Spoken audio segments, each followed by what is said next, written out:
श्री गौरव गोयल जी। नमस्ते, अपडेट रुड़की में आपका स्वागत है। मैं राम कुमार चौहान। आज हम चर्चा करेंगे रुड़की के पूर्व मेयर गौरव गोयल जी के कांग्रेस में शामिल होने को लेकर के। दोस्तों, आप सभी जानते होंगे कल दिल्ली के अंदर गौरव गोयल जी के साथ में 5 भाजपाइयों ने और जो है वो कांग्रेस की सदस्यता ग्रहण की और वो कांग्रेस में शामिल हो गए। देखिए, मैं बात आपको बता दूं, गौरव गोयल जी जो है वो संघ की पृष्ठभूमि से जुड़े रहे। उनके परिवार भी संघ की पृष्ठभूमि से आता है और वो स्वयं भी संघ की पृष्ठभूमि से आते हैं। भाजपा में कई वरिष्ठ पदों पर रहे, वो जिले में महामंत्री तक रहे और उसके साथ साथ ही उन्होंने काफ़ी संघर्ष करा पार्टी के लिए और पार्टी के लिए काफ़ी काम भी किया, अपना समय भी दिया और पैसे भी, धन भी दिया और समाज में उन्होंने एक अच्छी जो है अपनी इमेज उस समय बनाई थी। और वो यहाँ पर जब यहाँ पे मेयर के चुनाव हो रहे थे तो मेयर के लिए वो टिकट के दावेदार बन करके आए थे, सबसे बड़े दावेदार। उससे पहले उन्होंने काफ़ी काम किया था लोगों के बीच में जाकर के। उन्होंने कहीं कैलेंडर बांटे, कहीं छल्ले बांटे, कहीं किताब बांटी, कहीं पुस्तक, कुछ ना कुछ, मतलब वो स्कूलों में उन्होंने काफ़ी डोनेशन दी थी। तो काफ़ी समाज के बीच जाकर के उन्होंने अपनी जगह बनाई थी और उस जगह के आधार पर वो टिकट की डिमांड कर रहे थे भाजपा से। मगर भाजपा ने क्या किया, एक नए व्यक्ति को टिकट दे दिया उनकी जगह और उन्हें उनकी अनदेखी करी। इस बात से रुष्ट होकर जो है गौरव गोयल जी निर्दलीय लड़ने का उन्होंने फैसला लिया और निर्दलीय वो चुनाव लड़े और निर्दलीय जीत करके वो मेयर बने। ये बहुत बड़ी उपलब्धि थी उनके लिए। जब मेयर बन गए गौरव गोयल जी, तो गौरव गोयल जी फिर उन्हें काम बताया, ऐसा जाता है कि काम नहीं करने दिया। तो काम नहीं करने दिया तो उन्होंने फिर बीजेपी ज्वाइन कर ली कि भाई चल, जिससे कि तालमेल सरकार के साथ में ठीक हो जाए। मगर तालमेल तो ठीक नहीं हुआ और ज़्यादा बढ़ गया और वो खींचातानी की वजह से उन्हें मेयर पद से भी उन्हें वो गंवाना पड़ा और बीच में उन्हें इस्तीफा देना पड़ा। इस्तीफा उन्होंने क्यों दिया, क्यों नहीं दिया, ये तो देखो हमें नहीं पता। हमने उनसे कई बार इस बात बारे में जो है संपर्क करने की कोशिश की, बात करने की कोशिश की और कहा कि इस विषय पर हम बात करेंगे, मगर उन्होंने हमेशा टाल दिया। अब जब कभी भी हमारी उनसे बात होगी तो हम जरूर पूछेंगे कि उन्होंने इस्तीफा क्यों दिया था। मगर आज मैं यहाँ पे बात दूसरी कर रहा। मैं दोस्तों ये बात कर रहा हूँ कि क्या गौरव गोयल जी जब ये संघ की पृष्ठभूमि से और निष्ठावान राष्ट्रवादी कार्यकर्ता भाजपा के रहे, उसके बावजूद आज उनकी साथ में ऐसी समस्या होगी कि उन्हें कांग्रेस में शामिल होना पड़ा जिसके वे ध्रुव विरोधी थे। और क्या उनकी विचारधारा बदल गई अब, या विचारधारा नहीं बदली तो क्या उनका जो है वो सोचने समझने का तरीका बदलेगा? और क्या गौरव गोयल जी की तरह और भी बहुत सारे कार्यकर्ता है जो कहीं ना कहीं भाजपा से रुष्ट होकर के बैठे हैं और उन्हें कहीं जाने का अवसर नहीं मिल रहा, या उनमें साहस नहीं है जाने के लिए दूसरी जगह, या उन्हें कोई समझ नहीं आ रहा भाई कहाँ जाए, दूसरी पार्टियों में ऑप्शन कम है उनके पास। तो इन्हीं सब विषयों पर आज हम चर्चा करने के लिए है।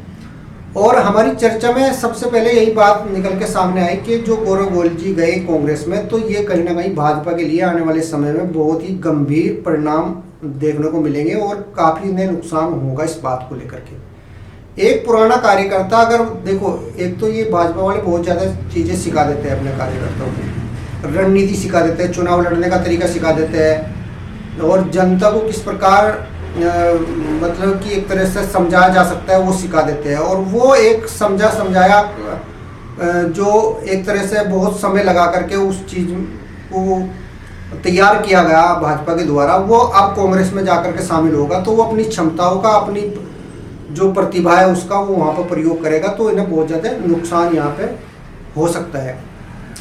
मैं देख रहा था एक पत्रकार जो है, एक वरिष्ठ भाजपा के नेता से ये सवाल उसने किया कि भाई कांग्रेस में चले गए हैं गौरव गोयल जी, तो इस पर आप क्या कहोगे? तो उन्होंने बताया कि ये जो है वो चला हुआ कारतूस है, फुस कारतूस है, यूज होगा, उसका कोई अब यूज नहीं रहा।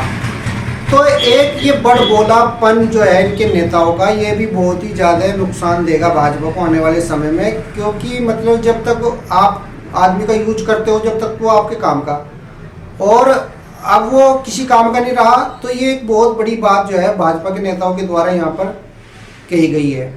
अब मैं आपको बता दूं, देखो कितना नुकसान का होगा अगर हम आकलन करें मतलब इस बात को लेकर के कि क्या नुकसान क्या फ़ायदा।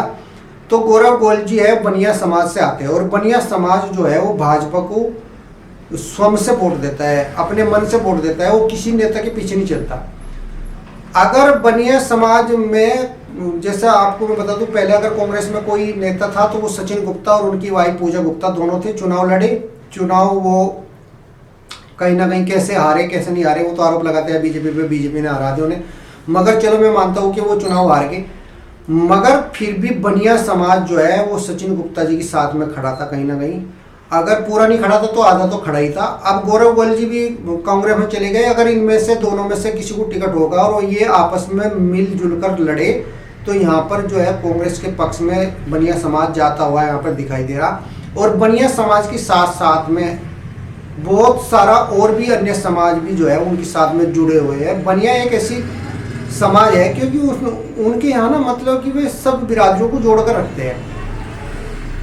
आप देखोगे बनियों के दुकानों के, अगर कोई दुकान है तो उनके साथ में और समाज के लोग भी, जैसे आप देखोगे वहाँ पे पाल भी जुड़ा होगा उनसे, उनका या तो ग्राहक होगा या दुकान पर काम कर रहा होगा या उनकी फैक्ट्री में काम कर रहा होगा, कश्यप जुड़ा होगा, सैनी जुड़ा होगा, मुसलमान जुड़ा होगा। तो बहुत सारे समाज बनियों से जुड़े हुए होते हैं, उनके साथ में काम करते हैं, उनके यहाँ फैक्ट्रियों में उनकी जो प्रतिष्ठान होते हैं उनमें कहीं ना कहीं वो आपस में जुड़े होते हैं। तो अगर बनिया वो एक तरफ वोट ट्रांसफर होगा तो वो कई समाज को लेकर के जाएगा। तो ये बड़ा समस्या जो है यहाँ पे भाजपा के लिए हो सकती है रुड़की के अंदर गौरव गोयल जी के कांग्रेस में जाने की वजह से। और अगर हम बात करें, देखिए मतलब कि जैसे ये अभी गए गौरव गोयल जी, तो इसी तरह बहुत सारे रुष्ट कार्यकर्ता भी भाजपा में है और वो अन्य अन्य समाज से है और उन्हें ऑप्शन नहीं मिल रहा कि भाई वो कहाँ जाए, कैसे जाए दूसरी पार्टियों में। तो मैं आपको बता दूं, इनके जाने की वजह से दूसरे लोगों में भी ये प्रेरणा मिलेगी कि हमें भी चलना चाहिए यहाँ से और हमारा भी यहाँ पे कुछ होने वाला तो है नहीं। क्योंकि भाजपा के अंदर जिस प्रकार कांग्रेसियों को प्राथमिकता मिल रही है और कांग्रेसियों को यहाँ पर टिकट भी मिल रहे हैं, उन्हें मंत्री पद भी मिल रहे हैं, तो इस बात को लेकर के भी जो है वो भाजपा ही काफ़ी नाराज है, मगर वो कुछ बोल नहीं पा रहे। और बोल नहीं पा रहे तो वो जो है वो चुपचाप अभी बर्दाश्त कर रही है, मगर जब ये गुस्सा फूटेगा तो एकदम बहुत ज़्यादा जो है वो देखने को मिलेगी हमें रोष। अभी मैं आपको देखो बता दूं, पिछली बार जब विधानसभा के चुनाव हुए थे तो यहाँ पे झबरेड़ा विधानसभा से लगभग 15 लोग यहाँ से टिकट मांग रहे थे, मगर टिकट किसे दिया? रातों रात राज्यपाल को, जो कांग्रेस से 2 बार चुनाव हार चुके थे, उन्हें ला करके भाजपा ज्वाइन कराई और रातों रात उन्हें टिकट दे दिया। तो ये नीति है भाजपा की और ये नीति जो है वो कार्यकर्ताओं की समझ में भी आती है, मगर पता नहीं क्यों कार्यकर्ता इसका विरोध नहीं करता, वो उनकी अपनी समझ है। मगर जब विरोध करने पाएगा तो बहुत ज़्यादा इसका वो देखने को मिलेगा कम से प्रतिशोध। उसी प्रकार आप विधायक देख लो, यहाँ पे रुड़की के माननीय विधायक प्रदीप बत्रा जी, वो कांग्रेस की पृष्ठभूमि से है। आप खानपुर के विधायक जो पूर्व विधायक प्रणव सिंह चैंपियन, वो कांग्रेस की पृष्ठभूमि से है। और देशराज कटवाल जी आज मंत्री है, उसमें आप ये देख लो कहाँ से आए। तो बहुत सारे ऐसे नेता हैं, लगभग 9 विधायक तो कांग्रेस के, जब इन्होंने सरकार गिरानी चाहिए थी कांग्रेस की, तो उस समय वो कांग्रेस से ट्रांसफर होकर के भाजपा में आए थे। आज वो ज़्यादातर लोग उनमें से मंत्री है।